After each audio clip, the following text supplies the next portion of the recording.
Did you see that Chris Boswell's leading all time for 6+ field goals in a game? Jeez. Second place has 2. He has 4. Whoa. 4 games with 6+ field goals. Yeah. That's more. I don't like. Obviously, the kicker has nothing to do with what kind of field position they get into to like kick a field goal. That's like all in the offense. Yeah.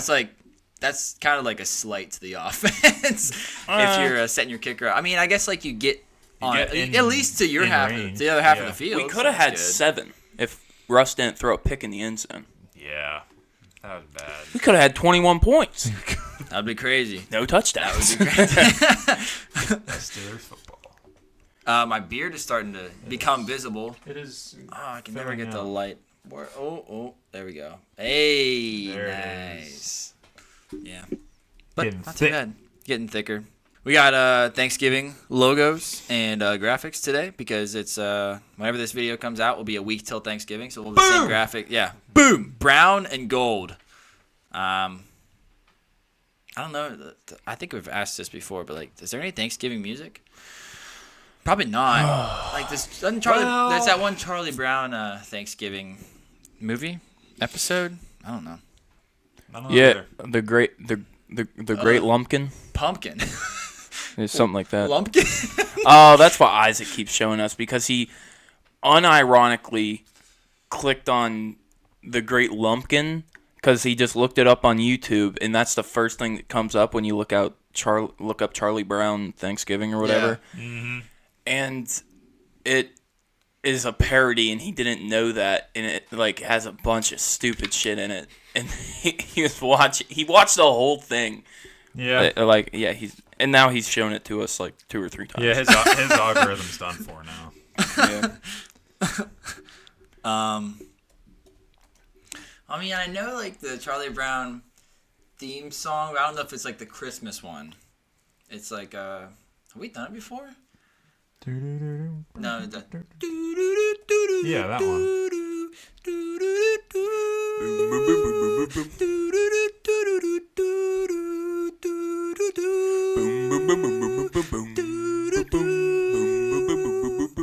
Yeah.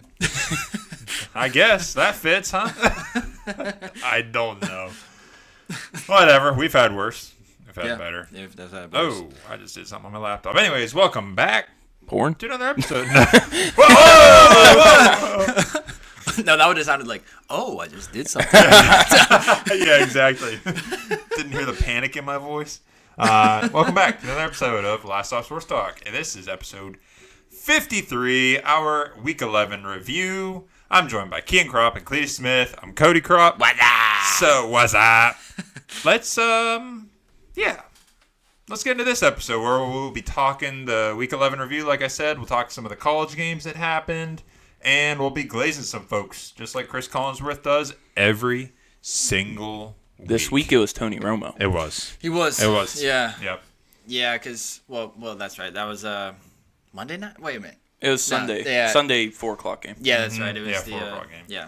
Because CBS, for some reason, had, like, the game of the week on Fox in that 4 o'clock window. I don't know how they bargained for that, but I guess we'll get into the first game. Because I didn't get to watch this one live, but I was really surprised whenever I checked in on it. It was a good one. It was because at one point Arizona State was up 24-0. I want to say. I think so, or at least 21-0. Yeah, because let me pull it up here. I It was watching. 24-0. Okay. So yeah, Arizona State ended up pulling it off, the upset, because Kansas State was ranked 16th, but it was 24-14 in Kansas State's house, knocking Kansas State out of any sort of hope for the college football playoff. And I predicted that I didn't think that Arizona State was going to win by any means, but I thought that they were going to keep it close because they're now 8-2. They were 7-2 before this game, just like Kansas State, and they had put up some pretty good fights. We had covered an Arizona State game before this as well, and what we saw in that game, that prior game, was Cam Scadaboo, their running back,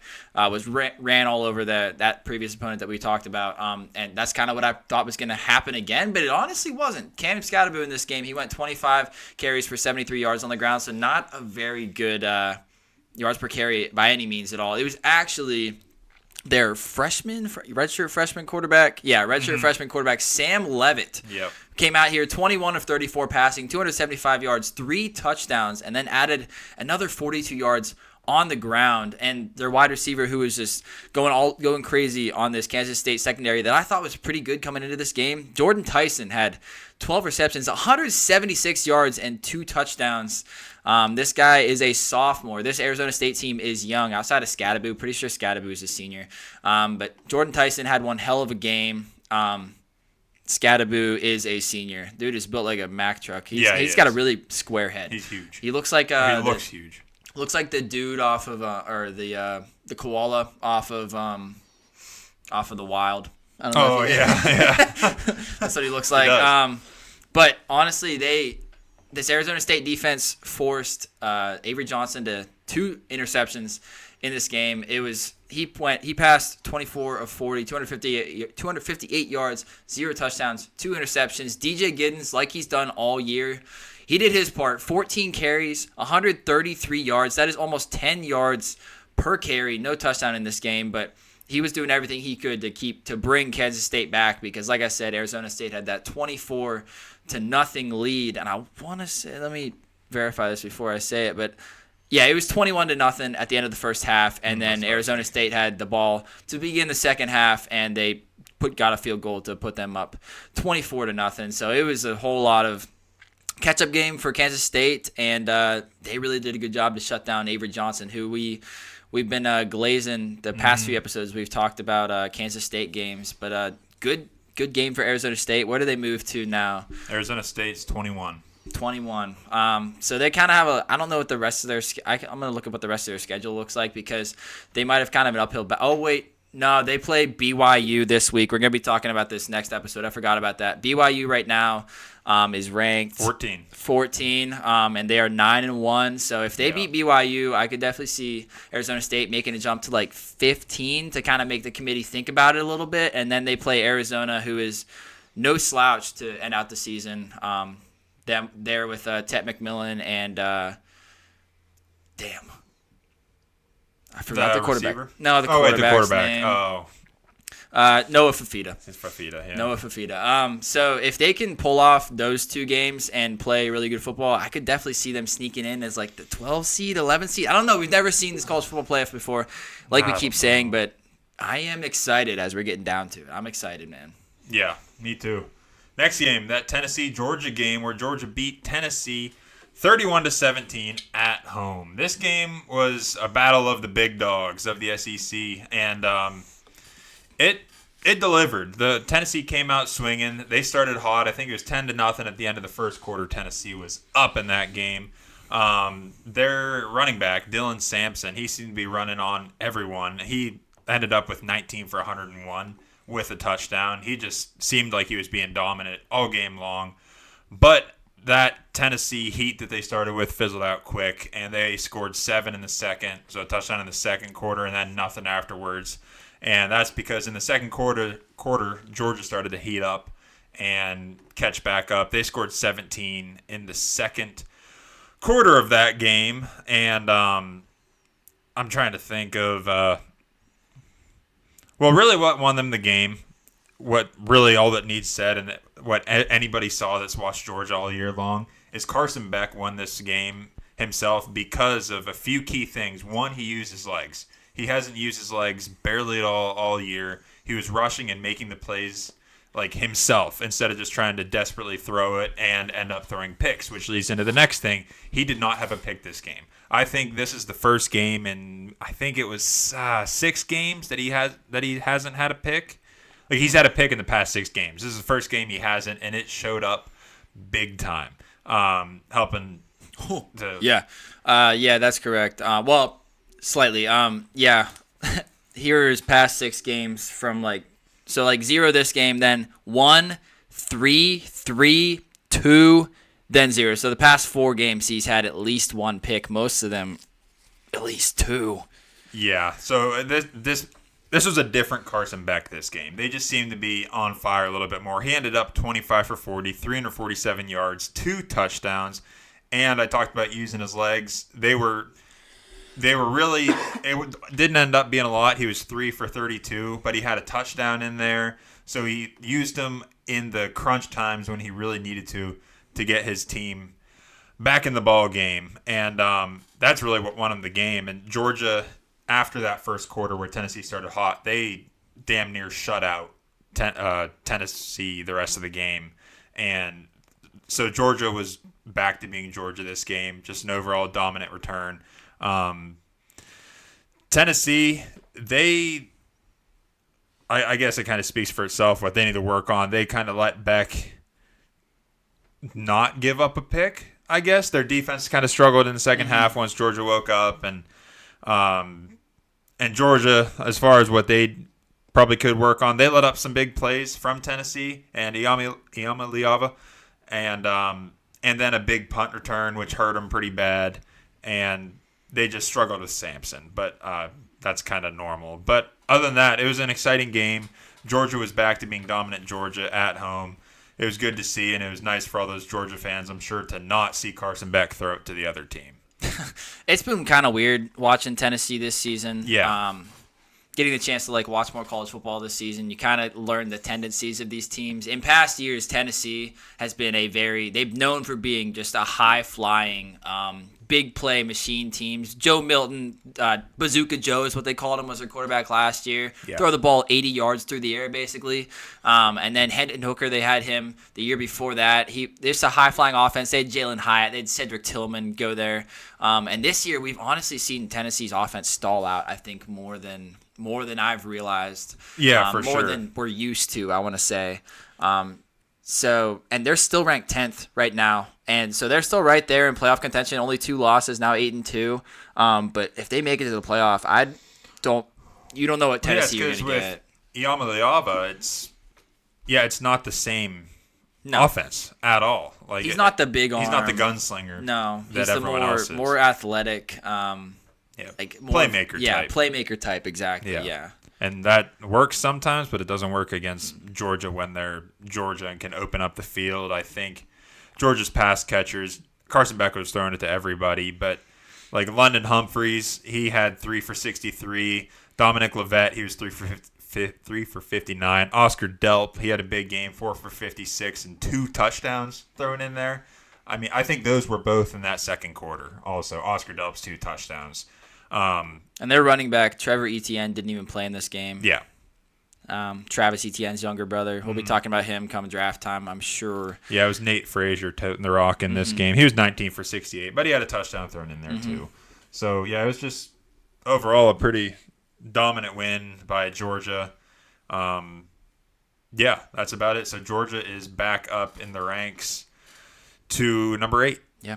Carson Beck needs punched in the face. Dude looks so sketchy. I just hate his face. He looks so sketchy. He looks like a drug salesman. He does. I've been saying that all year. Yeah. He looks like a pharmacist gone rogue. Yeah.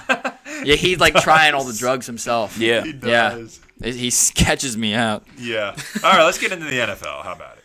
How about it? Thursday Night Football on Prime. Oh, yeah. The Commies took on the Eagles. Sure did. And the Commies fell flat. Sure did. Just like in World War II. That's right. The Eagles, the bald Eagles. Even though they persevered. Even though we weren't against the Commies in World War II, we were against the fascists. Oh. World War I, still not against the Commies. No. I mean, Stalin. Stalin in World War II, that was communism. We weren't against him. He was We're always fighting He was commies. an enemy. Yeah, I'd say the Cold Wars where we fought the Commies. Okay. And really the weirdest part about that is we didn't actually fight them with guns. We fought them with economic, like in Berlin. There was the Berlin Wall, and we took, I think the east side, and we were shipping in there was a system we had where a plane landed every 54 seconds. Like a giant plane. That's efficient. Yeah, every 54 seconds to supply that side of Berlin, and while the other communist side was starving. Yeah, it was. So, the commies fell flat. Yeah, so. Anyways, that's your history lesson. Yeah. For the day. Anyways, commies fell flat. The Eagles are just the better team. I mean, I think all of us thought that the Eagles were going to win this game. No. Jaden Daniels really didn't look too good. 22 for 32. 191 touchdown interception. Probably one of his worst games yet. I mean, on Washington's side, they're they just couldn't do anything against the Eagles' defense. Yeah, the Eagles' defense showed up. Yeah, Eagles' defense showed up, and they couldn't really do anything. It didn't feel like they could get any momentum like they usually do. The Quinyon Mitchell stats are crazy. Now they're like coming out with like the Quinyon Mitchell man-to-man stats. Held Terry McLaurin to zero targets, 0 catches against him. Well, yeah, okay. He is doing very well. But, like, against Terry McLaurin, how many times was he against Terry McLaurin? Is there a way to look at that? Because, like, we got to remember, Eagles have Darius Slay. Yeah, he was probably only on him like 6 times. But who knows? Some teams play like their second guy against the better one so they can double. And, Yeah. It's all gamesmanship. Yeah, offensively, they couldn't get anything going. Defensively, they've always been mediocre, and their run game is one of their pass defense is super bad, but their run defense is also not very good. And Saquon Barkley exposed them. 26 carries, 149 yards, 2 touchdowns. He's just doing what he did all year. Yeah, Saquon's exposed everybody at this point. Yeah. I mean, even Jalen Hurts came out for 39 rushing yards, and he doesn't really rush much anymore. He's trying to pass, but he throws a lot of picks. I mean, this game he didn't, but he also didn't throw a touchdown because Saquon Barkley was doing everything. Yep. He didn't really need Jalen Hurts. Jalen Hurts had a touch push, though. He did. Yeah, pretty much Saquon just exposed them. Eagles defense was playing really well, and Washington couldn't get much going on offense, which is usually how they win their ball games. Is they score a bunch of points, so it doesn't matter how bad their defense is. True. Yeah. Pretty much. Reed Blankenship. Reed Blankenship with an interception. He did. Dog. Oh, the Rams went to the Patriots and they beat them 28-22. So, the Patriots put up a fight. Drake May honestly looked pretty good. Like, he's playing really well this year, and for what Drake May has around him, he's looking very, very good. He's moving, he's throwing to guys, like he's making accurate throws, and he's seemingly making the right throws and not panicking in the pocket. Like, everyone's talked about his footwork, but he had some plays this past game where it's like, okay, Drake May knows his footwork this game. He'll drop back, plant his foot, and fire that pigskin down the field. So Drake May looked pretty good. The rest of the Patriots, no. Yeah, the rest not great. But that kind of happens when you're going up against Matthew Stafford with Puka Nacua and Cooper Kupp, who were just absolutely dominant. Puka Nacua was damn near unstoppable this game, which he has been since coming back from injury, and it seems like he always is. He ended up with 7 receptions for 123 yards and a touchdown. He's just everywhere. He seems seemingly open everywhere. He's just turning into that type of receiver. And Cooper Kupp had 6 for 106 and 2 touchdowns. So Matthew Stafford, just incredible arm talent still at his age. That's the thing that jumps off the page is his arm talent to this day is one of the best in the league. And he's however old he is, 35. I don't even know. So, but along with Matthew 36. Stafford, 36. Okay. So along with Matthew Stafford and the offense being hot this game, their defense played nearly equally as well. Fisk, the rookie, Brandon Fisk from Florida State, was in there for a couple sacks, and they had pressure on Drake May early and often, which speaks probably more to the Patriots O-line. But, so they had pressure on him all game long, forcing him not really into mistakes, but just into stops, into critical stops, so they couldn't get down there and score touchdowns. As far as the Patriots, I kind of already talked about them, but May's looking good, and that's the biggest thing you can take away from it, because the rest is kind of a wash with everyone they have there. It's a lost season. You just want to see something out of Drake May. Exactly. That's why they put him in when they did. And any team's going to struggle against Matt Stafford when he's that hot with Kupp and Nacua, and I didn't even mention Kyron Williams. He still had a big game, 86 rush yards on 15 attempts. So the Rams are still riding that season of we never really know what we're going to get. But the Patriots are, it's kind of expected against the Patriots that the Rams are going to be looking pretty good at the end of this game. But that's about it for that Rams game. They look pretty good. Patriots, Drake May looks good. That's about it. Packers, Bears. Yet again, 2 weeks in a row now, a game is won on a blocked field goal. Yeah. Yeah. And it's just disappointing for both times because the Packers really shouldn't have won this game. No. We'll stick with. So Cody was just talking about how great Drake May's playing. Yeah. I'm just gonna go on about how bad Caleb Williams is. Fair. Go for it. Been doing it all year. Why not? Why stop now? Yeah. This guy can't win football games. I mean, he had a couple good plays there where he did actually run the ball. Yeah, I he ran well. I was proud of him. He did. I was like, look at him run. He had 9 attempts for 70 yards. But he didn't really do anything in the passing game. He only had 231 yards for 0 touchdowns, 0 interceptions. Yeah, it just, I don't know. He just seems stiff all the time whenever he's playing. And he's, right now, out of the starting rookie quarterbacks, he is the worst one. And that's, I wouldn't really say that anyone can argue that. Yeah, it's probably not that hot of a take at this point. Yeah, it's No, not. It's Yeah. not. But really, what was keeping the Bears in this game was their running game because the Packers' run defense is terrible. Yep. And so DeAndre Swift, 14 carries, 71 yards, touchdown. Caleb Williams, 9 carries, 70 yards. Roschon Johnson got in there for 10 carries, 33 yards and a touchdown. Their run game was keeping them in it, and then Rome Odunze and DJ Moore were doing their thing too, 65 and 62 yards respectively. Their offense was doing good enough to keep them in the game, and their defense it's been playing well all year. So, yeah, they picked off Jordan Love once. Of course. Go figure. Yeah, he'll always give you Yeah, one. you can bet on that, and you can Yeah. be like, wow, that's free money. Yep. Offensively for the Packers, they had an all right game, like mostly Christian Watson, Yeah. because he had 4 catches for 150 yards, no touchdowns, unfortunately, for him.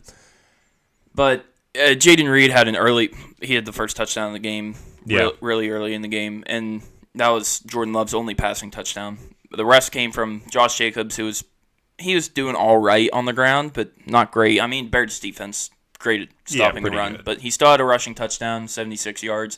Jordan Love had a tush push and 18 yards, so they did what they needed to on offense, but they didn't technically do enough. It was whenever it comes down to a special teams to win your game in the last second, and the other team's kicking the game winner, that's an issue. Yeah. Yeah, for sure.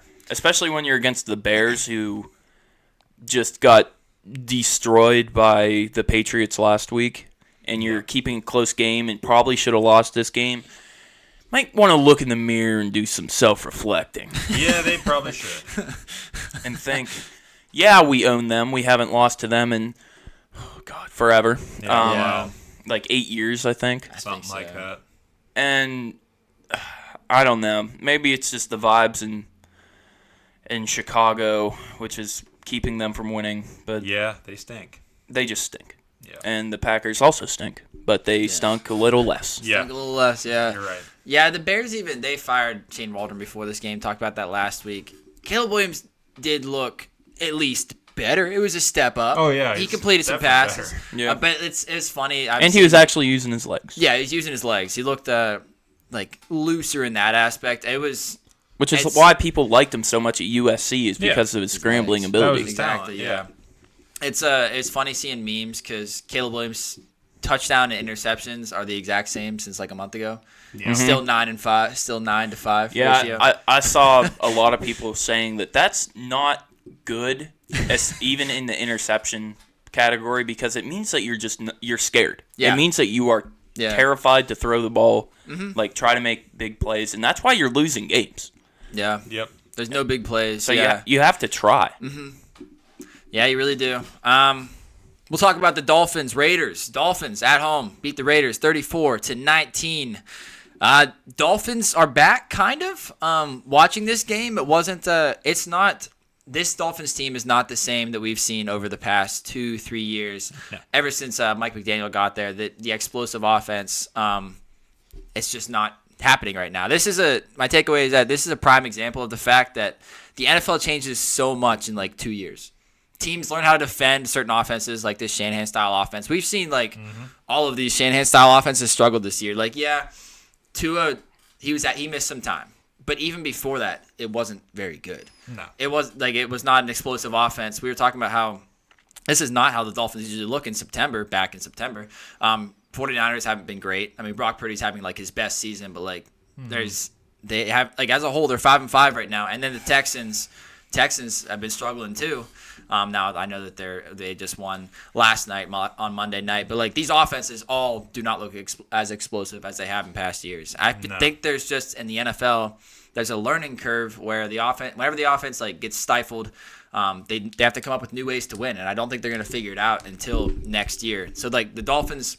Exactly what like I said, Dolphins offense struggled to start this year even before Tua went down. And the defenses have now eliminated the Dolphins' big plays. So this was Tua's stat line versus the Raiders.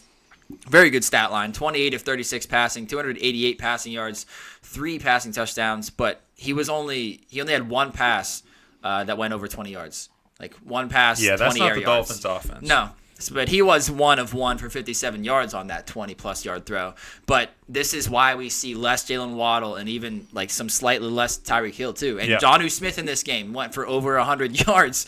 Just more Jonnu Smith, more Devon Achane checkdowns in the receiving game. And I mean, it's working now. The Dolphins have now moved up to 4-6. They're not out of the playoff race just yet because this AFC, the 7th seed is basically 5, 6, and 7 are all up for grabs. It's a bunch of teams just fighting with each other right now. I wouldn't say 5 is. Yeah, that's true. Chargers kind of have that locked. They have 6 locked. Ravens. Oh, Ravens. Okay. Well, then 7th seed is up for grabs. There's only one spot. There's only one spot, and we got like Colts fighting for it. The Dolphins are fighting for it. Bengals. The Bengals have a very outside chance, but it's possible. Broncos are there too. I think my prediction is Broncos will get it. Yeah, the Broncos are looking pretty darn good. We'll get to them, but yeah, as for the Dolphins, I wouldn't say they're out of it. Their offense. They're just not in it. They're just not in it. Yeah, right now they're not in it. Their offense is different, still successful, just not as flashy. As for the Raiders, here's my prediction: Antonio Pierce is not going to be the head coach of the Raiders next season. That shouldn't be a hot take. The Raiders are a hungry, angry franchise who wants success ASAP after so many years of just being terrible. Yeah, I mean ASAP. ASAP. That's good. Raiders. But before this game, they made the offensive coordinator change. They fired Luke Getsy, who should have never been hired. Yep. He was the Bears' offensive coordinator whenever Justin Fields was there, and Fields was never good there. So why would you? Stupid. Why would you go and hire that guy? But so they changed to Scott and Norv Turner, a father-son combo before this game. And Antonio Pierce said in an interview when he was asked about why he made this change, he said, "I'm trying to be here next year." Fair. Yeah. He's completely transparent, which he very well may not be there next year. Yep. This passing game did look better. Was it because of the Dolphins' defense? I mean, possibly. But or Minshew was it looked because Minshew's a dog? Yeah, Minshew did look more comfortable. In this game, he went 30 of 43 passing, 282 yards, 2 touchdowns, 1 interception. The interception is basically a guarantee. That's a pretty good Minshew stat line. That's a pretty darn good Minshew stat line. Brock Bowers did the Trump dance in the end zone. Brock Bowers is the best. I keep upping it. I swear, every single week I talk about Brock Bowers. But Brock Bowers it was so good. Brock Bowers is the best receiving tight end in the league. And for right now, by far. It's not close. Yeah. When it comes to just hands, catching balls outside of his frame, yards after catchability, Draft Brothers could have told you this before the draft. I mean, basically everybody was saying that Brock Bowers was an exceptional talent, and he has come through. He is always open. They're not just forcing passes to him. For some reason, he's just always open. And always effing open. He's always effing open. Yep. But again, the run game continued to suck. Once again, running backs matter. Zamir White and Alexander Madison are not good running backs. No. Where's Amir Abdullah? Yeah, he might be starting next game because Zamir White and Alexander Madison both suffered injury in this game. I could have told you that Zamir White was going to be bad whenever he was drafted out of Georgia 2 years ago, but again, there's just too many problems on this team. Antonio Pierce is a defensive head coach, and the defense doesn't even look good. So what does he bring to the table then? If his defense isn't even good, the offense is absolutely terrible. It's not looking good for the Raiders. No. And I think that they will definitely be looking, at least making calls to try to get some kind of fancy new offensive coordinator background head coach next year to try to keep up with the Chiefs in their division and the Broncos and the Chargers. They need to make some big time improvements and fast because I'd say the future of this AFC West is looking bright, not counting the Raiders. Yeah. Yeah, 100%. Moving on to nasty game. Jags-Lions. Yeah. Wow. Lions put belt to ass to the Jags, 52-6. I might have to bring this back out. Yep. That's exact. First quarter started off. It was just a little bit. Yeah. Okay, yeah. We got a touchdown. Second quarter. Holy. Third quarter. Fourth quarter. Yep. That's a knockout. That's a TKO. Yeah. Yeah. Hey, let's all remember Carson picked the Jags. Yeah. did. It's just because it's I mean, fun. there was Yeah. a 2-touchdown buffer, but it didn't matter. It didn't matter. Mac Jones, we knew he was going to be dog shit. Mm-hmm. 138 yards and interception. Go figure. Yep. ETN was their best rusher. 12 carries for 27 yards. How about it? Oh, boy. Yikes. Brian Thomas didn't have a bad game. 5 receptions for 82 yards, but you need other people around you to pull the... Christian to Kirk. become a Could he use Christian Kirk? I mean, everyone needs Christian Kirk. The Steelers needed Christian Kirk. This game might have been a Jags victory if Christian Kirk was out there. He was a 52-point swing. In case he didn't. He was. Well, on a note related to that, though, I'm pretty sure Gabe Davis was out too. So Yeah, that's why he's on IR That's now. why Brian Thomas was their offense because that's like all they got left. Yeah. Yep. It hurts Brian Thomas as well, just simply because He's the now only one. he's going to be double teamed For sure. every single time. Offensively, they got nothing. Defensively, they got nothing. No. They were nothing. Yeah. Everyone knew that the Lions were going to win this game. I figured that it would be this bad, just like they did to what shitty team did they do that to a couple weeks ago? Titans. Yep. So let's just get into it. Jared Goff, off of a 5-interception game, let's just go with no interception from 4 touchdowns and 412 yards because why not? I mean, we're only going to miss 5 passes, so it's pretty easy to put up that stat line. Yeah, that'll do. Oh God, You had to straighten back up that touchdown interception. So ratio. I have a theory that I saw it, and I actually built on the theory a little bit. Oh, nice. Here we go. So the theory was how Jared Goff, someone, I want to say it was Colin Coward, but it may have been someone on. Oh no, it's Nick Wright. Nick Wright on First Things First said that Jared Goff is a civilian. He if you pressure him, he's gonna get scared and like mess up for throwing the football. And that made me think if the Lions make the Super Bowl, they're gonna lose. There's no doubt in my mind. The reason being, all of the good pass rushers in the NFL are in the AFC. The top 8 are in the AFC. Yeah. I think you're probably right. Yeah. At least for this season. Yeah. Oh yeah. Nick Bosa would maybe be the only one. He's hurt. He is hurt. Yeah, he sat out. We'll get to that. Yeah. That's just my theory. Yeah, you got a good point. I don't know. Yeah. We'll see how it pans out.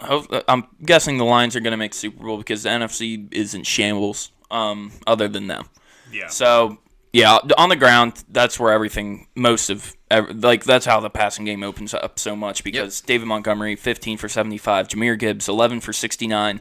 Nice. Montgomery for 2 touchdowns. Gibbs for 1. They always get one. They always split. Amon-Ra, 2 touchdowns. Jamison Williams, a touchdown at 126 yards. Amon-Ra had 161. Mm-hmm. I mean, the 400 and some have to go somewhere. Yeah. Yeah, it was just a blowout. It's the stat line you expect from a blowout, and everyone expected it to be a blowout. Yep. So. Yep. Mm-hmm. Except for Carson. Because he doesn't know his ass from a hole in the ground. All right, we'll talk about Jameis revenge game. Here we go. Jameis didn't play bad. Yep. Jameis did not play bad. A little Damn it, homecoming to New Orleans. Nolans. And the Saints whooped their ass 35-14. They did. But let me start out. Not Jameis's fault. Not Jameis's fault. Here was his stats. You're right. 30 of 46, 395 yards, 2 touchdowns, 0 interceptions. Cletus was right. This was a bounce-back Jameis game, but everything fell apart around him. Nick Chubb hasn't looked the same since he came back. I mean, I predicted that. yeah, I said that from the get-go. that Nick Chubb wasn't going to look the same. Yeah, everyone was saying, like, oh, once they get him back. Hell no. That dude's leg was in half. It was. He tore just about everything in his knee that he could, except for the skin. Bro's running on one leg.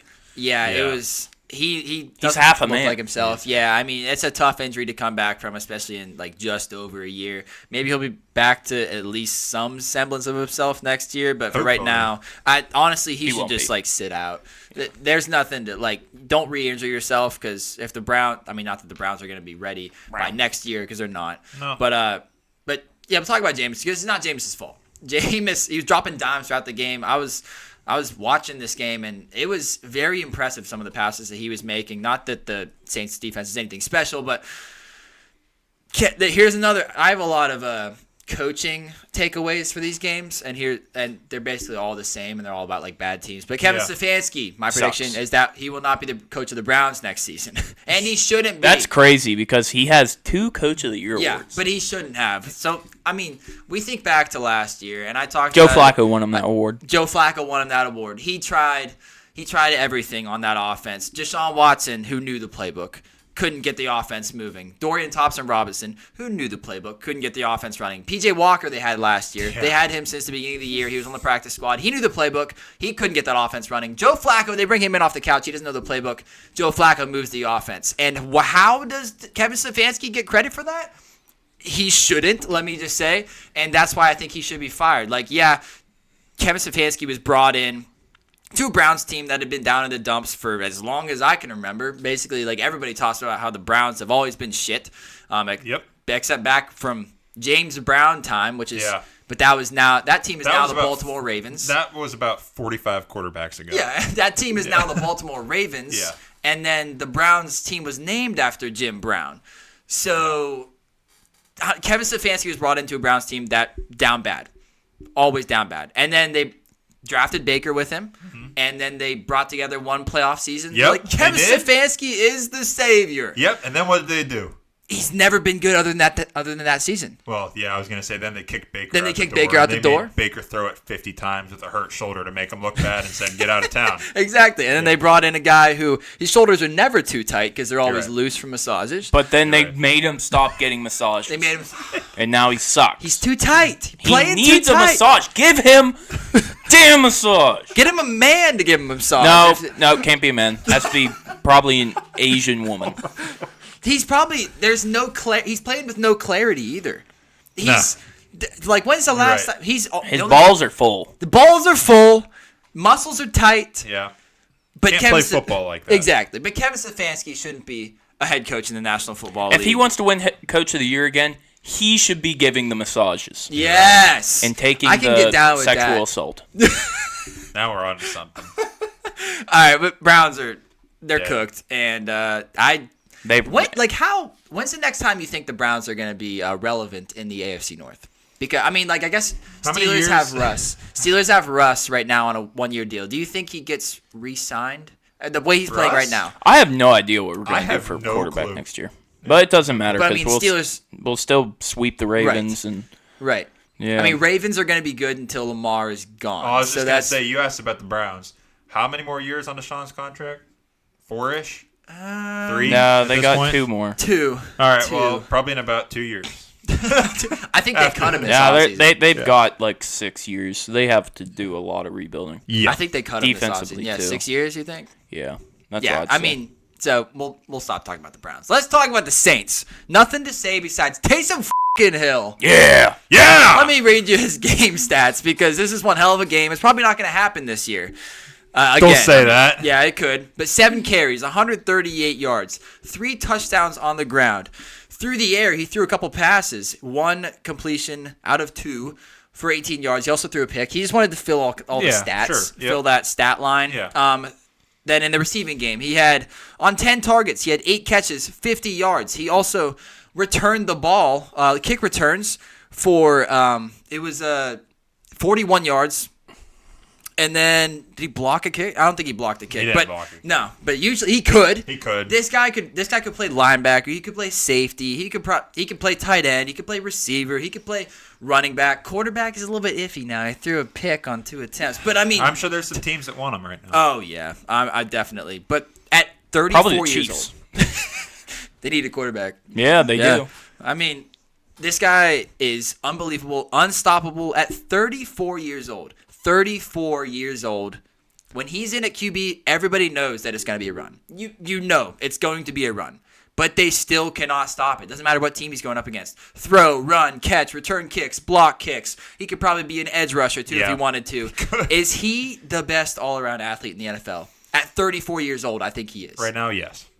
I think he is. Right now, like, all-around athlete as far as, like, guy who can do anything for just you? athlete, Like, I don't know who's even close to it. Micah Parsons is probably close to him, but... Well, yeah, but as far as catching balls... Yeah, the hands? He doesn't have the hands. Like, I think at 34 years old, I can't stress that enough. You know who else is 34? Geno Smith. You're right. Like, we got Ezekiel Elliott is 28 years old. What? 6 years? Yes. No way. He might be 29 now, but he started out this season.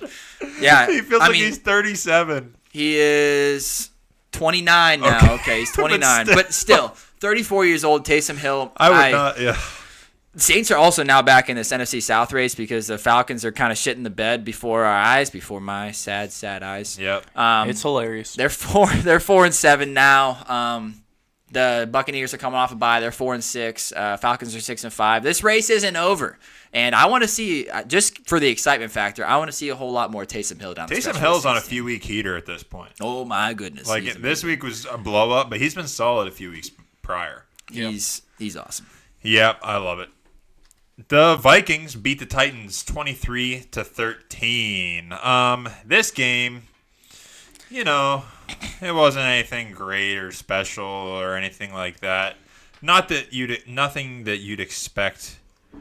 I don't know. I guess I personally expected a big game from the Vikings coming off of this, and they kind of let Tennessee kind of stick around a little bit more than I thought they would.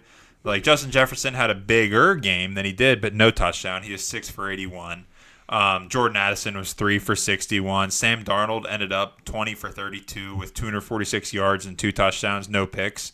So Sam Darnold had a pretty good game. Like, he looked really good. He was moving well. He was escaping the pocket, and he was making good throws and all that. But that's kind of more of a testament to the Tennessee Titans defense kind of getting home. Their pass rushers getting home and giving the Vikings O-line some problems this game. They're better than we give them credit for. Yeah, they are. But I guess they have... Tavondre Sweat. Yeah. Jeffrey Simmons. Yeah, so makes sense. But the Vikings, on the offense, they were pretty okay. Obviously, they won the game. So they had a little bit of a bounce back from their struggles last week. But what stood out a little bit more was I think the Vikings defense played very well, kind of as they have almost all year. They had, let me look at how many sacks they had on poor old Bill Levis. Because they seemed like they were getting home. 5. Yeah, they had 5 sacks on Will Levis this game. They were always pressuring him, making Will Levis nervous and jump around and make all these crazy throws, which he did drop some dimes under pressure. Yeah. Will Levis did. Yeah. He didn't really play all that bad, Will Levis standards. He was 17 for 31, 295 yards, touchdown, and a pick. But he took some big sacks, which is almost a positive for Will Levis because he's not giving the game away. He took 5 sacks. Leading rusher. He was leading rusher also, so that's good. 7 for 18. I mean, this rush game is dead. These guys stink. Like Tony Pollard and Tyjae Spears. Tyjae Spears rushed 3 times for 0 yards. Pretty good. Tony Pollard was 9 for 15. So, like, they're dead. They're just absolutely dead. The only thing that kept Tennessee alive was the 98-yard touchdown to Nick Westbrook-Akine. Yeah. So he had 2 receptions for 117. But, yeah, like I said, 1 was for 98 yards. It's rough. Calvin Ridley had some big catches in there, and Tyler Boyd got in on the action, and Bryce Oliver got in on the action. And yeah, it's just not great on the Titans as it hasn't been. It's just not.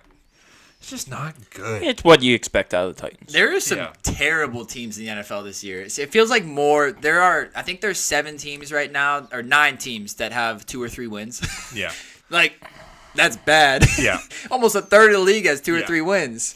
Yep. A couple things to wrap them up. The Vikings, as far as their pass rush struggles, as far as the Vikings O-line, I think a big factor in that is Christian Darrisaw. Mm-hmm. He's not there. No. So that's probably a big part of that. And then on the Titans had a real chance to win this game if they didn't have so many penalties.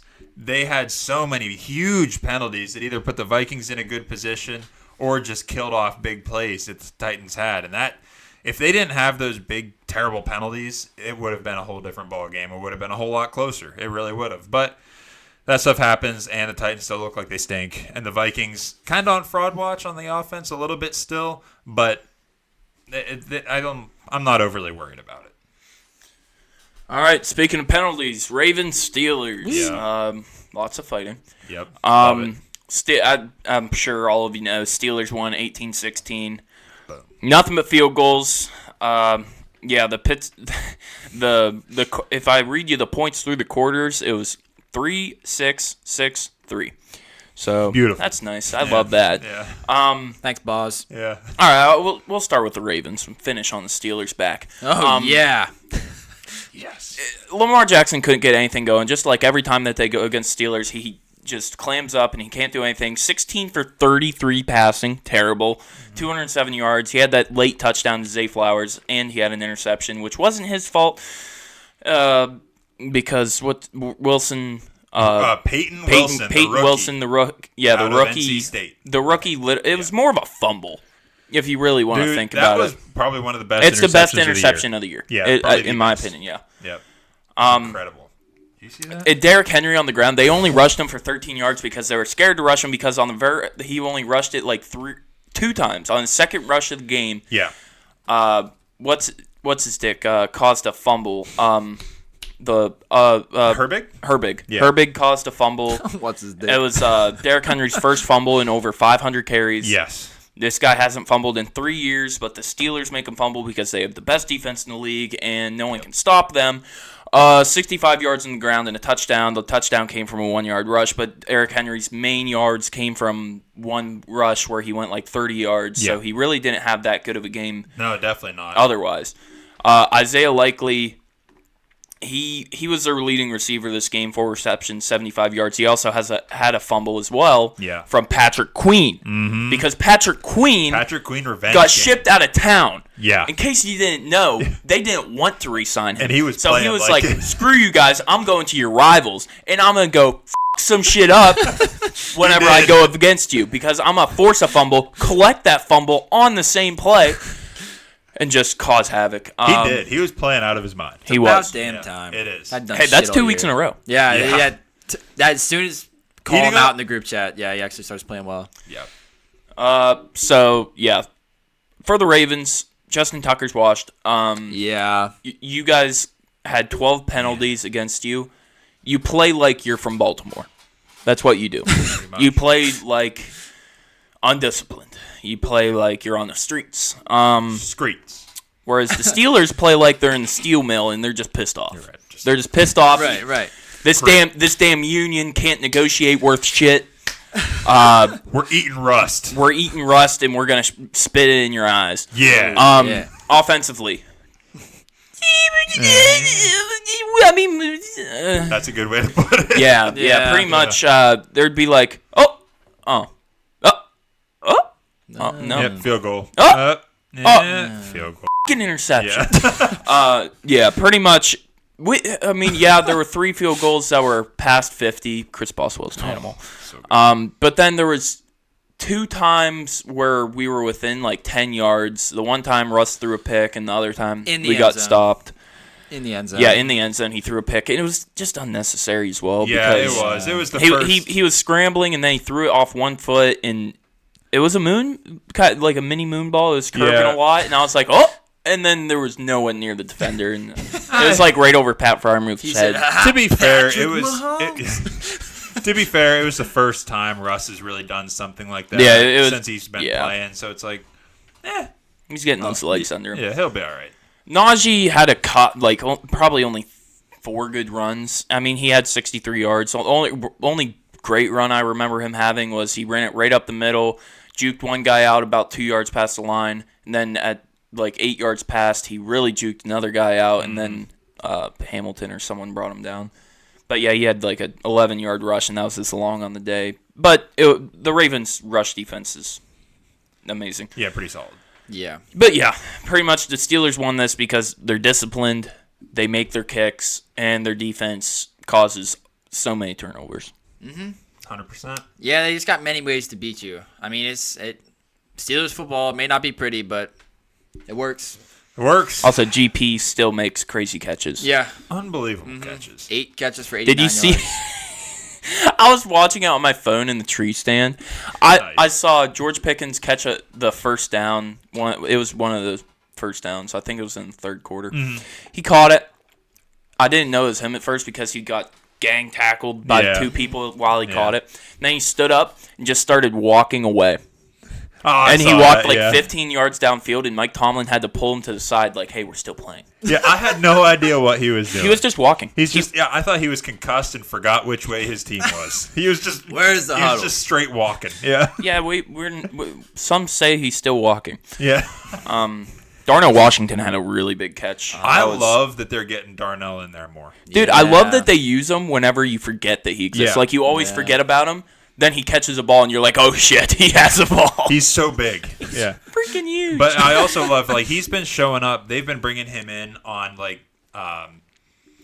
multiple tight end sets, and he'll be, putting out legitimate blocks on the end. Yeah. He's one of the... He's coming on as a really good He's probably blocker. a top 3 blocking tight end in the league. That's why he doesn't really catch balls. He's out there more than you think. Yeah. But he's so big. Yeah, He's big. literally a right tackle that catches the ball sometimes. Yeah, I mean, he held his own against the Ravens rush this game because I was watching him, and he's for real. Yeah, I love that they're using more 2 tight end sets because Mike Williams didn't do anything in this game. No. Van Jefferson, I think, dropped another one. He did. Ben Skoranek, they threw one to him. I'm like, what the hell are we doing? Yeah. Arthur Smith is kind of using him like he used Kyle Pitts. Trying to. But Yeah. the way that he used Kyle Pitts, Darnell Washington's body is better for it. Yeah. Yep. So, I like it. Yeah. Steelers win. They Go did. figure. You know who else 8-2, won? baby. The Colts. The Colts won 28-27 Ew. in New York. I won't even talk about Anthony Richardson yet. Talk about the Jets. Touch on them. Oh, boy. The I Jets hate have that everyone's saying he's back. The Jets had some moments of brilliance, meaning that Devontae Adams, Breece Hall had good games. Quinnen Williams is one of the best interior defensive linemen in the NFL. Absolutely. In this game, Breece Hall, he was breaking tackles left and right. 16 carries, 78 yards, and a touchdown. And then through the air, he had another 7 catches on 7 targets, 43 yards, and another receiving touchdown. And Devontae Adams actually showed up at the expense of Garrett Wilson. But Devontae Adams, 7 targets, 6 catches, 72 yards. And then Quinnen Williams proceeded to have 2 tackles for loss and 1 sack in this game. Yep. It was just the Jets are looking like the same Jets that we've seen for the past few weeks. I mean, it's like they have those moments of brilliance. Those players are playing well. And then it's like the entire team gets really tired and needs a nap because Aaron Rodgers is so old. I mean, I've really noticed this year. It's the untucked sleeves. It is. It just makes you look old and washed. I mean, I've really noticed this year especially, that the old quarterbacks just really look old. Aaron Rodgers, Joe Flacco is not looking like he looked last year. That's because we're used to old quarterbacks being Tom Brady, where he has avocado ice cream. That's probably it. I mean, Kirk Cousins looks old too. Matt Stafford at times looks old whenever he doesn't have Puka and Cooper. Cooper or Kupp. when he smiles, he doesn't look old because those teeth are fresh. Joe Flacco is looking old. Joe Flacco is looking very old. I mean, he misses the couch. Yeah, the throwing velocity on these guys just looks slower. They can barely move in the pocket. They look exhausted when they zoom in on their faces. It's really funny because they're like, dead. Yeah. They need a beer. They really need it. They really do do. really Loosen need a up a little bit. I mean, all these guys, their play has definitely declined. I mean, Matt Stafford, he has still been playing good football, but I mean, he didn't really play well whenever he didn't have Cooper Kupp and Puka Nacua. So Very true. So I mean, Jets are toast if they weren't toast before. Does Aaron Rodgers come back next year? It's time to pose that question. Yeah, he does. Probably. You think? He'll do a little bit of psilocybin and What? it's a mushroom. Yeah, it is. Yeah, maybe. Probably some shiitakes. Eat some Takis. Yeah, probably eat some Takis. Yeah. Those probably wake him up. They're Oh, good. yeah. I mean, he's talking. They he was make talking you about shit so bad. So they clean you out to refresh you. I mean, cayenne pepper. He said, Aaron Rodgers said like a couple weeks ago, like cayenne pepper and water was the. Yeah, because Thomas Morstead told him that. Yeah, why not Takis in water? Yeah. It's like putting Sure. the Taki tea bag. He should in. have Sure. RFK be his nutritionist. Oh. It's genius. I mean, I mean, Genius. one more moment of brilliance for the Jets. Anders Carlson made a 58-yard field Holy crap. goal. 58-yard Wow. field goal. I didn't think that was possible anymore. And I mean, they only lost by one, so it played a big part in this game. But we'll talk about Anthony Richardson. He had a few boneheaded, easy, inaccurate misses and one fumble loss, but he didn't throw any picks. Of course. I don't know. In this game, just watching it, did he look great? No, but he seemed more controlled. He used his legs at good times. He had 2 big-time rushing touchdowns where he just plowed some dude over, and actually at good times. Like, this wasn't just an unnecessary plow over. This was for the goal line, and if you meet AR at the goal line, you're losing that matchup. It doesn't matter who you are. If he's coming at you at full speed, that could be Quentin Williams standing there. You're not going to stop him. No. He led a game-winning drive, too, to put the Colts up ahead with 46 seconds left in the game. Now, has the Jets' defense been good? No. No, it has not been good. So that's why I'm not praising him that much. I'm just saying that he did some good things. But AR, he didn't crumble and self-implode like he has for most of the rest of the season. So I guess that's a step in the right direction. But this week, coming up, this is the true test. Like, if Anthony Richardson plays well this week against the Lions and somehow wins the game, which he probably won't, I probably won't even be picking that, but then I will be absolutely unbearable. Yeah, you will be. It'll be absolutely crazy You if will he be. plays well and the Colts can win this game. It'll be me and Pat McAfee. We're gonna be singing songs together. Yep. He might invite me down to his studio. That'd be cool. That would be really cool. That'd be really cool. But I mean, it's just kind of wait and see right now. I am impressed, or not impressed. I am intrigued by what I saw from Anthony Richardson. That he played controlled. He only lost 1 fumble. Yeah. And he didn't get hurt. So it's a step in the right direction. Plus. Yeah, let's see what he does against the Lions because everybody gets shit on by the Lions. Brian Branch is going to have 3 interceptions. Maybe. Yeah. Chance. Yeah. That's Definitely possible. Football. Keeping my hopes up. I wouldn't. That brings us to the Falcons Broncos. Shit. Sad. Coming sad. from a high It's to a low. Well, let me start off start off talking with the Falcons because I got to start off with a rant. It's the same story every week. Like it's getting predictable for opposing teams, especially teams with smart coaches like Sean Payton and the Broncos. Yeah. Defense still cannot generate a pass rush. Kirk still cannot move very well, as I just said a few minutes ago. Bijan still doesn't get enough carries. True. Give him the ball. Yeah, it's like the Saquon treatment. I mean, I know he rushed 18 times in this game, but like with the talent that Bijan has, he is a top 3 running back in the league, and you can't like argue that. Like just watch him play. Like maybe he doesn't put up the stats, but like watch him play. He is amazing. Yet Kirk has the 5th most pass attempts in the league. I personally would rather put the ball in a top 3 running back's hands than a 36-year-old quarterback who can't move. But, I mean, that's just me. I mean, everything is the same every week. There is no change. You just kind of have to hope that the opposing team doesn't have answers for the same Falcons game plan every single week. Like, I partly blame GM Terry Fontenot for this. Oh, so you're saying this wasn't Arthur Smith's fault last year? No, that was Arthur Smith's fault. Because Kyle Pitts is actually doing something this year. Drake London is actually doing something this year. Bijan's doing something this year. True.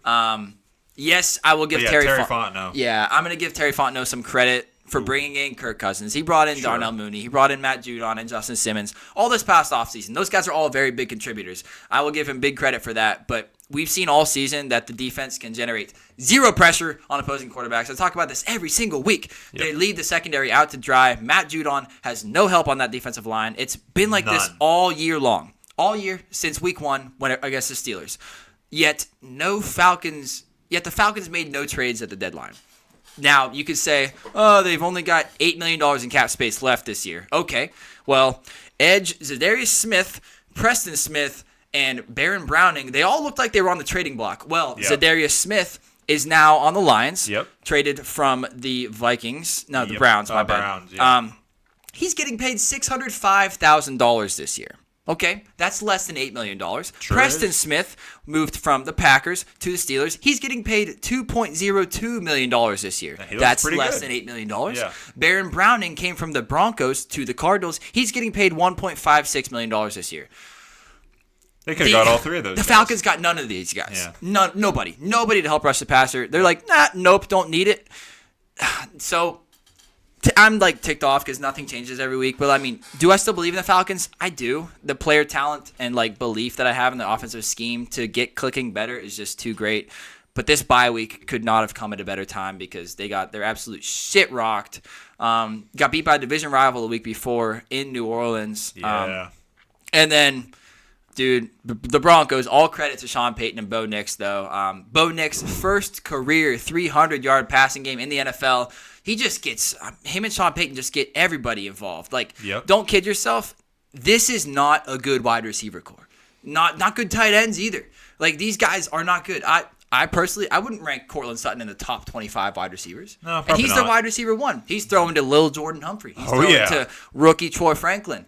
He's throwing to Devon Vele, a 7th-round rookie. He's a dog. He's a dog. The tight ends are named Nate Adkins, Lucas Kroll, and Adam Troutman is like the most well-known one. Yeah. Like, Sean Payton just schemes these guys open, and Bo knows where to go with the ball. Bo knows.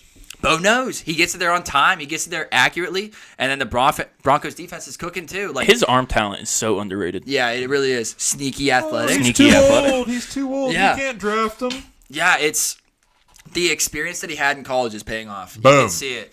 And the Broncos defense is cooking too, as I said. They held this top 10 offense to 6 points. Yeah. 6 points. Early playoff prediction for me. The Broncos are going to win at least the first round of playoffs. I think they make it to the playoffs, and I think they win first round. This team is just cooking. Their first round would be against either the Bills or the Chiefs. I think they knock somebody off. Yeah, it'd be against one of those two. I think they knock somebody off. Or maybe even the Steelers. I mean, and they'll be away too. Yeah. I just think that everybody is buying. Like, Bo Nix is. How can you not like Bo Nix? He's a smiley guy. Like, he's following everything that Sean Payton is saying. Like, I think that Sean Payton, he's taking a lot of crap for like, he got rid of Russell Wilson. It's like, and then he traded away Jerry Jeudy. Like, what is this guy doing? These are some of the best offensive players. It's like, well, what are they saying now? Broncos look pretty damn good thanks to Sean Payton. Yeah. Okay, you're paying Russ $40 million a year. Whoop-de shit. You don't need that money, obviously. It was so smart of Sean Payton to, like, absolutely screw the Saints, get him in cap hell. Well, he didn't do that, but he realized, these guys that was Mickey. Yeah, that was Mickey Loomis. It's like, these guys are deep shit, and I'm not going to be able to do nothing with these shitty players they're going to have to bring in. I'm getting the hell out of town. I'm going to go to a place that's rebuilding, and I'm going to rebuild those fuckers. Yeah. Good color scheme, too. Those orange unis look tight. They are tight. Tight? Clean. I mean, I'm He's going to turn Bo Nix into Peyton Manning. Props without the interceptions. Props to the Waltons. Yeah, seriously. Props to the Waltons, too, for, like, going with Sean Payton, being like, yeah, you want to get rid of Russell Wilson and pay him $40 million this year and next year? All right, cool. We got your back, and they do it, and it's like, well, he probably just told him, I don't shoplift from Walmart. You're right. Yeah, I'm a 1%er. 1%. I'm excited to see Javonte Williams. Every time they count him out, he comes back and has a good game. Nine carries, 59 yards, running for 6.6 per carry. Yeah. I like the Audric estimates getting more involved too. I'm buying in. We are like. If anybody were to like listen to our channel and then go listen to anybody else talk about like game recaps, we are the ultimate like Bo Nix believers. Oh here. yeah, like 100%. I'm listening to everybody else. They're like, yeah, Bo Nix is like improving. I could definitely see the improvements, but he's got a long way to go. We're like, Bo Nix is there. He's here. Super Bowl now. I liked him as a rookie. Like, yeah, I did too. I did too. He was a my guy for Cody. Yeah, I considered him as my. Was he 3 or 4? He may have been 3. Yeah, he was 3. Yeah, I think he was your 3. I just can't stop praising. He just does everything right. Everything is just Field general. Yeah. I said it from day one. He's general. a field general. Like, That's what I he don't does. care that, like, we're seeing now, like, a change in the NFL. Jaden Daniels came in old. He had, like, 6 years in college. Michael Penix, same thing.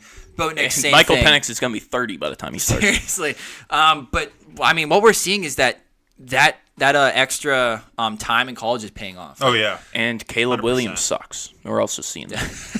Just Not enough time in I mean, college. it's completely irrelevant, but Right. it's relevant Just throw to it me. in. I just need Because to Bo Nix is get as better. many jabs as I can. Yeah. But props to the Broncos. It's Also, looking props great. to Eugene Smith. Eugene Smith. Eugene Cyril Smith. Yep, Eugene Cyril Smith. Yeah. Just having an amazing game-winning drive. It was a walk-off Oh, yeah. touchdown. Yeah. I watched. I think I only watched the end of that game live, and I was like, "Holy shit! Yeah. This guy's good." What the hell is happening to the 49ers? They're dead. Yeah, the 49ers are dead in water. I said it last week. Christian McCaffrey doesn't seem right, and he still is not playing very well. He only had 19 carries for 79 yards, and receiving, he didn't catch a ball. Yeah, that's unlike Christian That is McCaffrey. very unlike. Normally, he almost, like, is more dominant in the pass game. Or no, he caught 4 balls, 27 yards, but he Okay. didn't. But still. They shut him down. Yeah, they shut him down. Like, I guess because they're division rivals. I don't know, man. These Yeah, they Niners. probably expect it. They play them twice a year, every year. So you got to figure they're going to start figuring out this Shanahan system. Mm-hmm. But I don't know. Christian McCaffrey doesn't look right. Brock Purdy, pretty damn game. Last game he played really well. This one, I mean, he was accurate, but he did have a pick and not many yards, 159 yards. I don't know, man. This 49ers team is They're just- concerning. yeah. Right now. I mean, they might not even make the playoffs. No, honestly, they're There's a third chance. in the division right now, and they're 1-3 in the division. They split the series with the Seahawks, and they lost both their first games to the Cardinals and to the Rams. So, Well, the Cardinals are going to win the division, so I'm not worried about that. I mean, this is what I said. I mean, all these Shanahan offenses look kind of terrible, and we're worried about them now. But like then next year, they're probably just going to absolutely break the NFL again. Probably. So they'll Yeah. figure it out. Just not this year. So before that game-winning drive, Geno really did not do anything. Yeah. He was 25 for 32, 221 and an interception, no touchdowns. But the real big player of this game, just like Oh, yeah. before their bye, JSN, best receiver in the league. I'm gonna keep saying it until he has a bad game. This guy is lighting it up for 3 weeks straight. This guy is an animal. And DK and Tyler Lockett were there this week. Yeah, they were there. DK had 70. Tyler Lockett had 19. He was quite literally just there. Yeah. But dude, JSN's so good. I have You're so much. forgetting about a man named Jamar Chase in Cincinnati, though. Yeah. His past few weeks have been pretty okay. Yeah, but he's losing. Also, K9. They didn't really run the ball much. He only had 54 yards on 14 carries, but he did have a touchdown. Geno Smith had that rushing touchdown to seal the game at the very end. He had 4 carries for 29 yards. It was pretty much all in that last little run there.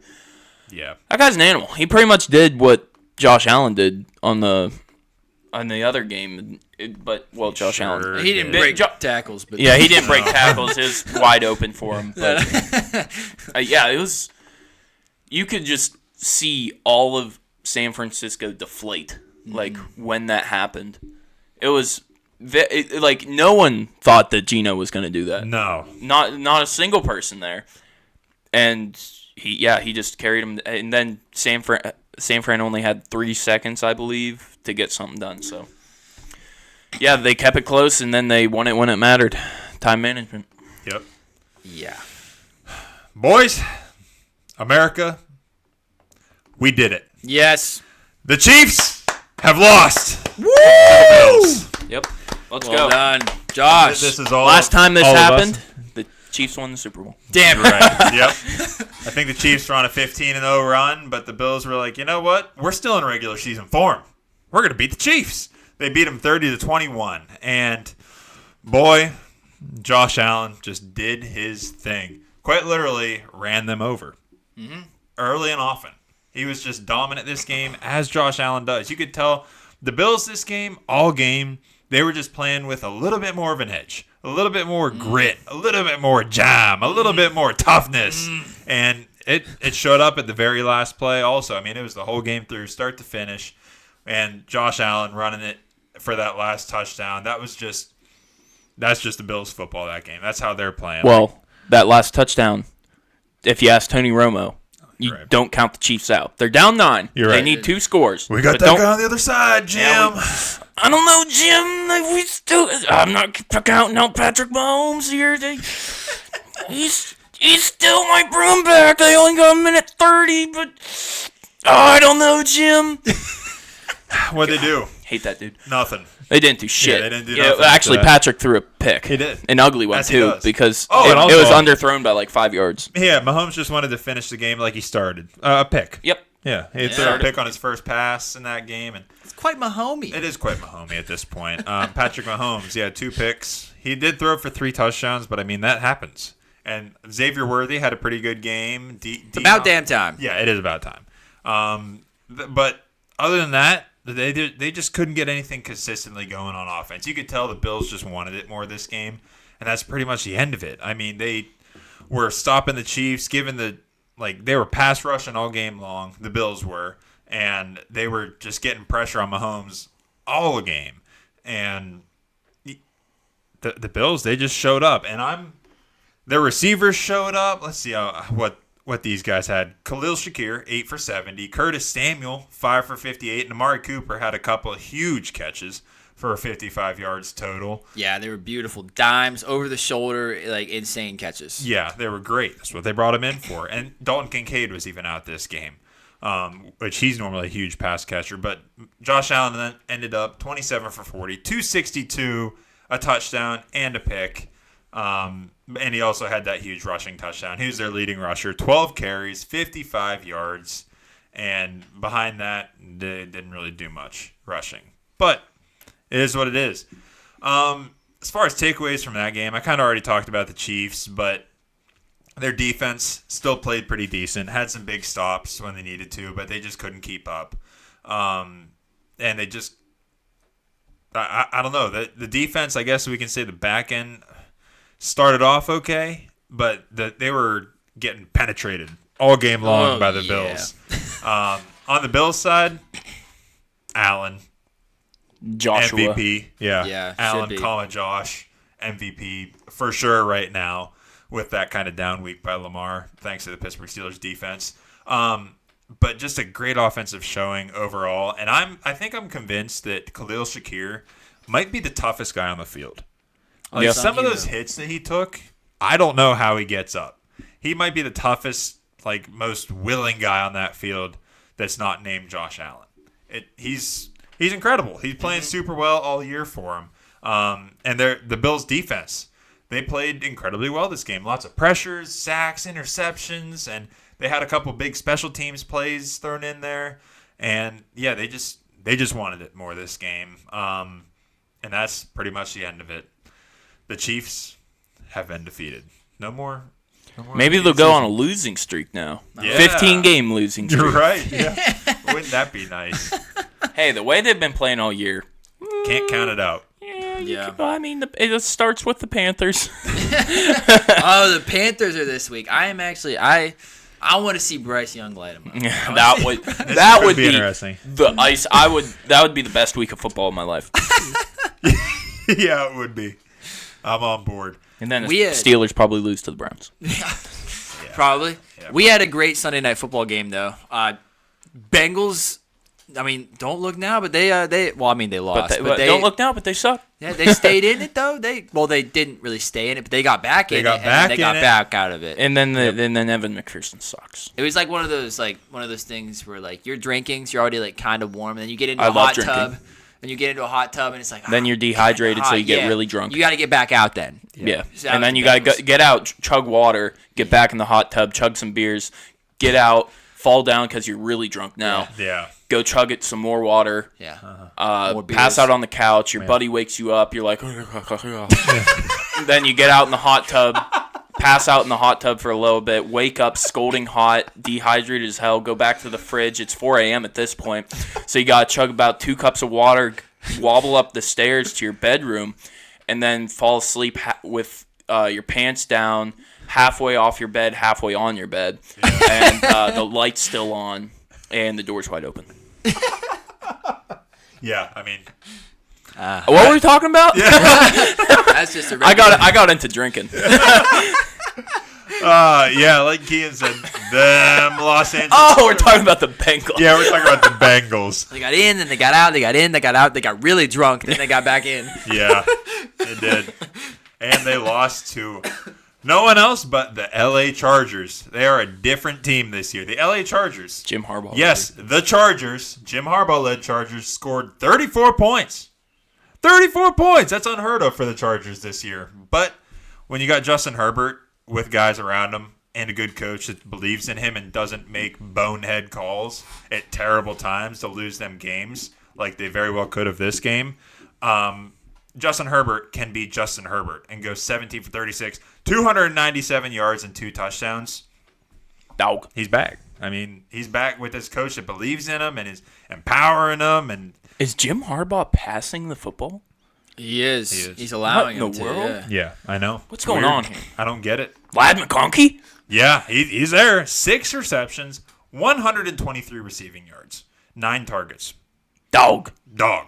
Sneaky athletic. You know who else is a dog? Sneaky athletic? Their tight end. Will Dissly. Dissly. Yeah, 4 receptions, 80 yards, and a touchdown.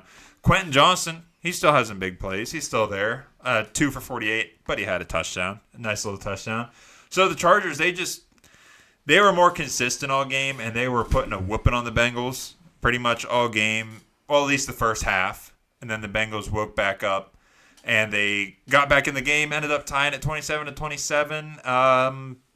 Money Mac, Evan McPherson missed a couple field goals, and that allowed the Chargers and Herbert to walk back down the field and score a huge touchdown to go ahead. And that was the end of that. That put the stomping on them Bengals to send them to, what are they now, 4-7? Yeah, pretty rough.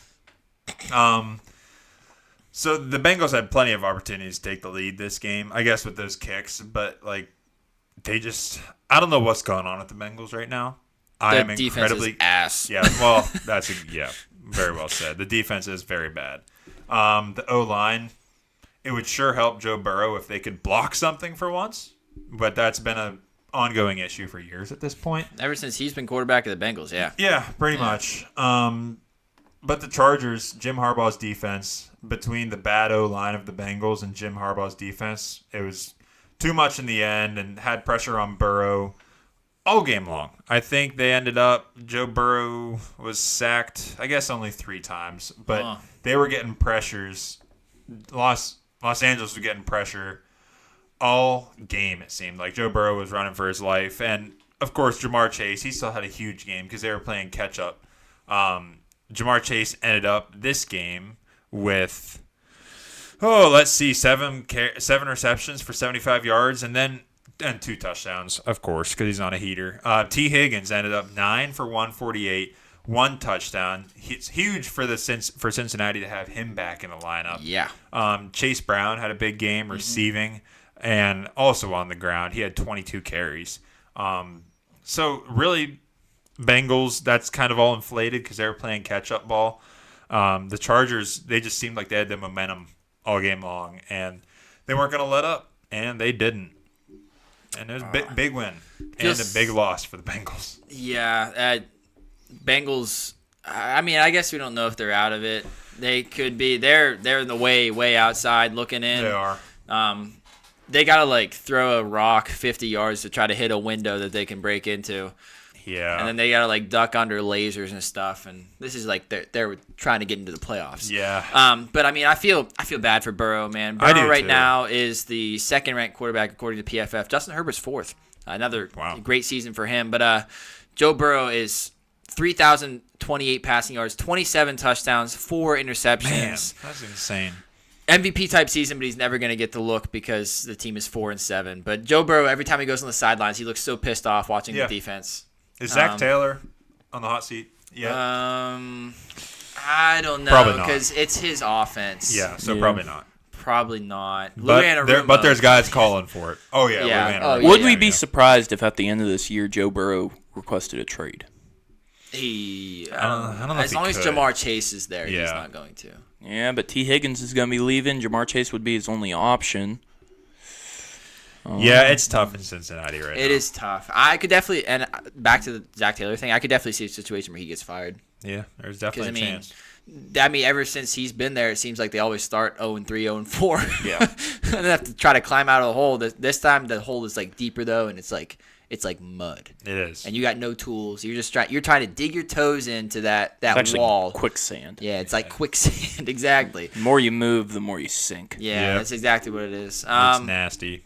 Talk about another team that's going through quicksand. That is the Cowboys. Whew, They got stink. Their building's collapsing. Yeah. Yeah, It is. Yeah. There were almost two pieces of big sheet metal that fell before the game. They were able to bolt one down. It's all right. Safe. They self-tappered that sucker right back safe. in there. Yeah. But one of them They used fell. drywall screws. One of them fell like it was a leaf, like it was flipping and twisting in the air, and looked like honestly, like nobody was like running out of the way. There was like Yeah, the one guy was right next to it. Yeah, Almost got decapitated. He just like in the last second was like, "Whoa!"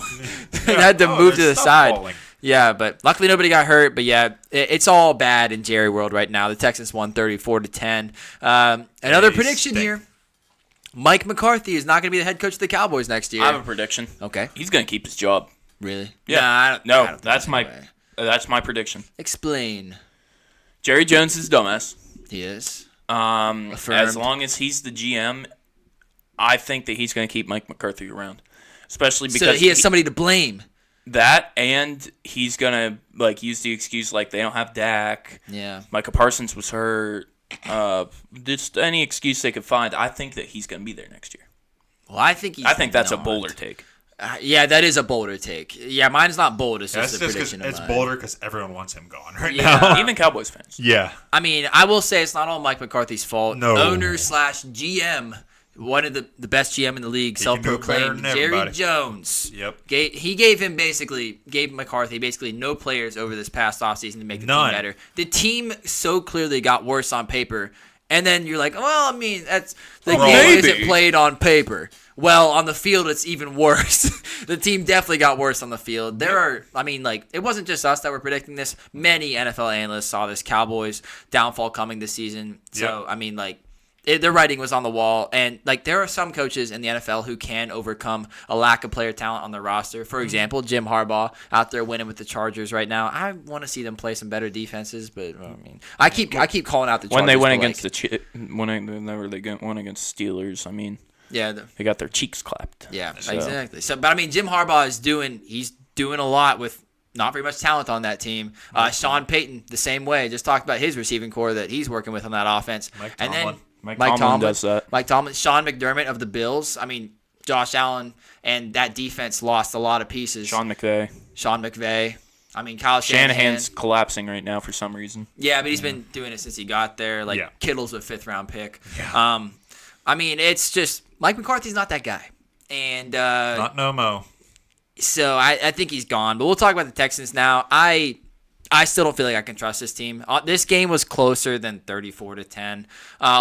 For most of the game, it was within 10 points. Yeah, it and was. Cooper Rush had a chance to then bring it within one score. And Make some noise. multiple times he did bring it within one score, but then Yep. but then all of a sudden he had I think it was a fumble return for 6 where it was a fumble. It was a fumble recovery touchdown. It was a strip fumble as he was throwing, and then Tyler Guyton caught the fumble. He started running. I thought maybe he was going to get around the edge and Yep. go to Could many yards for a go. touchdown. Just kidding, he wasn't. Nope. No, he could. then Nope, he got going the other absolutely way. clapped. The other way. Jalen Petrie smashed him Oh, so hard. my. He Yeah. completely shoulder checked 300-pound Tyler Guyton. The ball went popping out, and then the guy who caused the original fumble on Cooper Rush, Derek Barnett, Yeah. swooped back around and he took it in for a touchdown. It was awesome for It Derek was. Barnett. Yeah. But I still don't feel like I can trust this team. It feels like they're going to be a first-round exit in the playoffs is my prediction. Everything just looks so difficult for them in the passing game. The offensive line allows pressure. I've talked about that. CJ Stroud also just misses some throws here and there. I know, yeah. Sophomore slump. He's different this season. Sophomore slump. And that Shanahan offense struggling again. Now, what has been working is the run game. I was a big Joe Mixon hater, and I got to give him credit for what he's doing. You can't tell me that Joe Mixon arriving at the Texans at age 28 and having the best season of his career is all on him. Shanahan offenses at least do know how to run the ball. We've seen Joe Mixon have success this year. Devon Achane has had success this year. Jordan Mason, Christian McCaffrey, not really yet, but Josh Jacobs on the Packers has had success this year. So, like, even if all of these teams are kind of struggling in the pass game, Texans, Packers, Dolphins, 49ers, all struggling in the pass game, run game still works. That's kind of what builds the whole offense with the Shanahan systems. But, I mean, props to Joe Mixon.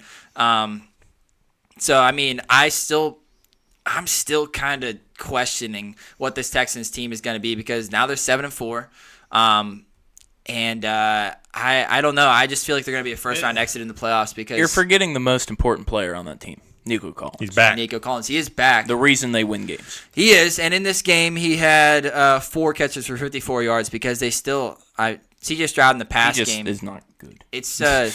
It's just not clicking, like I said. And, I mean, there's still time to turn it around. They're only 11 games into the season. They still have 6 left. So, a lot of time before playoffs. They are in the driver's seat to win that division, unless Anthony Richardson has anything to say about it. But he'll have something to say. Wrong. But he might hand him some wins. Yeah, but that's all for the Texans. Another week, I want to see them get tested. Not For by- PEDs. Yeah, for PEDs. I like the Texans, but like I don't know. They don't look right. Something doesn't look like it's adding up for some reason. It makes me worry. Yeah. All right. I actually have a little mini game here. It's not really a mini game. It's more of like a who do you choose? Okay. I like it. Yeah, it was kind of spontaneous. I just came up with it in the middle of you guys talking. I love spontaneous Cletus stuff. All right. Well, I've seen it on TikTok many times by yeah. many different people, so it's not just one person's thing. Would you prefer quarterback 1 or quarterback 2? Oh, you're going to read the stats. Yeah. Okay. Do you prefer quarterback 1, 63.4% completion percentage, 2,442 yards, 17 touchdowns to 7 interceptions, 88.9 passer rating? Okay. Quarterback 2, 79.5% completion percentage, 2,404 yards, 15 touchdowns, 11 interceptions, 90.3 quarterback rating. I think that second guy's either Patrick Mahomes or Jordan Love. No, Jordan Love's completion percentage is not that high as Patrick Mahomes. Well, it depends on for what team you're playing for. I don't want the picks. That's what I was just gonna say. Because, I mean, depends on the team. turn the ball over. I mean, if this is Patrick Mahomes, for the Chiefs, it's like defense is good enough to save him. I mean, if I'm playing, you don't know what defense you have. You have, like, standard league average defense. Give me the guy who doesn't throw picks. Me too. Yeah, give me the Both guy of you. who's third picks. Yeah. You both chose Aaron Rodgers Okay. Yeah. And over the other- Patrick. I'll take it. Patrick Mahomes! Yes, I'll take it. All right, I only have 2 rounds of this. Okay. Okay, So- here we go. I like it. Running back 1. He has 191 attempts on 750 yards, 3.9 average. Okay. 8 touchdowns, 25 receptions. Okay. Or who? Or That's it. yeah, that's it. Running back 2, 176 attempts, 838 yards, 4.8 yards per carry, 4 touchdowns, 23 receptions. Can we get some So missed less tackles touchdowns. forced? I'm not going into PFF Yeah. because Kean probably memorizes that stuff and he'll be like, "Oh, that's this guy." I feel like one of these guys is Kyron Williams. I know Kyron Williams' He doesn't have that many yards. yards per attempt hasn't been great, so I feel like he'd be the first guy. I'm trying to think of middling. One of them might be James Conner, 4.8 yards per carry. That does sound like James Conner. and not many touchdowns. Not many times. Yeah. I could, or Saquon. Saquon's got too many yards and too many touchdowns. How many yards was on that second guy? 838. No, that could be Saquon. How many touchdowns was that second guy? 4.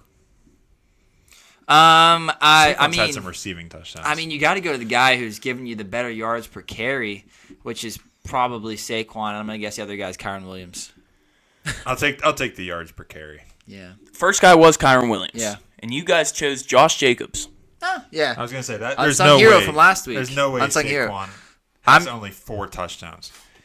He was on a hot streak of getting a touchdown again. That's true, and they were all let me like look up long his ones. stats. He just had 2 this past week. Saquon's stats are 1,137 Yeah, that's what I yards, thought. 5.8 yards per carry, 8 touchdowns, 23 receptions. This guy is disgusting. What the? Oh, God. Yeah, he's pretty good. Yeah, he's pretty good. Yeah, Kyron Williams has struggled this year behind He's that. almost offensive line. averaging 6 yards a carry. Crazy. Through 11 games. What's Derrick Henry's Or stats? 10, however many. I don't Derrick know if he had Henry that by. is 1,185, 6 yards a carry, Yeah. 13 touchdowns. Dude's a I think he's animal. on a streak of like 10 or 11 games in a row with a Yeah. touchdown. Yeah. Something like that. No. Or was it all He did season? not have a touchdown against the Buccaneers like 7 weeks ago. Okay, so yeah, he was on He's like on a 6. 7. Yeah, 6 or 16. 7 game. Yeah. Nice. Shall we glaze? Yeah, some let's folks? glaze some folks. You guys got one ready? Because I do. Yeah, go ahead. I'm going to throw it to the defensive side this week. We're going to go to that Chiefs-Bills game. We're going to talk about one of their top defensive players in a linebacker. Yep. That goes by the name of Terrell Bernard. Yeah. He's been playing solid all season long, but this week he had 8 total tackles, 3 solo tackles. He had a sack. He had a taco for lunch. He had a pass defended. He had a QB hit, and he had an interception. So this game was just a standout game for him. He's been deserving of the glaze all season long, but this game was just some icing on the cake. He's been incredible for them, especially since they've lost some guys on that defensive side. He's really filled that gap. Cletus, you got a boy ready? Yeah, I do. Okay. I'm going to have to go with Bo a Nix. defensive player Okay. in the Steelers game. Yeah. Oh, yeah. I'm going Patrick Queen. Yes. I gotta Yeah. give him Yeah. some flowers. He's Going got a against bad his game. former team, Yep. giving him the middle finger, Yes. 3 tackles, 7 assists, forced fumble recovery. Dude just had a good game. I mean, Very I good. could have gone Peyton Wilson. I could have gone. God damn it! I forget his name every time. Defensive guy you talking about? Yeah, the other Herbig? rusher, Herbig. I Yeah. could have gone him. Yeah. But no, I'm gonna give my flowers to Patrick Queen. Dude's an animal, He is. and he's just getting better Yep. as the season goes. I mean, it makes sense. You're learning the Steelers system. They do play defense different from the Ravens.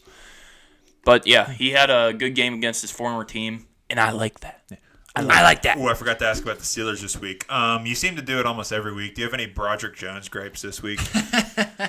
Yeah, he Yeah. did allow like 2 sacks, Yeah. That's, which is not good. no. Um, He had some good moments, but he still had his regular. One of my least favorite things actually came from last week when they won. And he was like jumping with his arms up, like he was Yeah. jumping how Elon Musk did on the campaign trail. And I was like, this guy, like, keep your hands down. Just walk off the damn field. Stop celebrating. Sorry. You got it, Broderick. Come on, buddy. Yeah, you get the anti-glaze Yeah.